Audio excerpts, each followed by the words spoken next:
in an hour of change and challenge, in a decade of hope and fear, in an age of both knowledge and ignorance. The greater our knowledge increases, the greater our ignorance unfolds.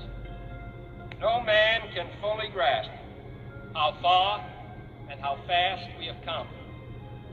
But condense, if you will, the 50,000 years of man's recorded history in a time span of but a half a century. Stated in these terms, we know very little about the first 40 years, except at the end of them, advanced man had learned to use the skins of animals to cover them. Then about 10 years ago, under this standard, man emerged from his caves to construct other kinds of shelter.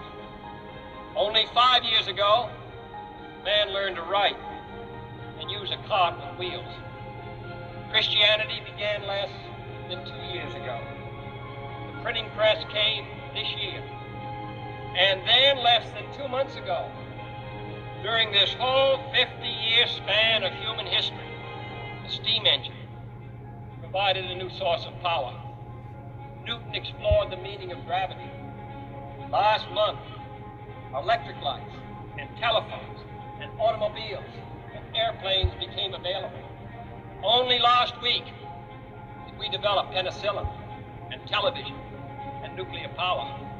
This is a breathtaking pace, and such a pace cannot help but create new ills as it dispels old. So it is not surprising that some would have us stay where we are a little longer, to rest, to wait.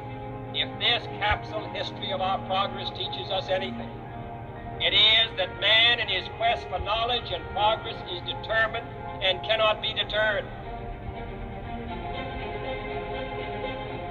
We shall send to the moon, 240,000 miles away, a giant rocket more than 300 feet tall on an untried mission to an unknown celestial body, and then return it safely to Earth.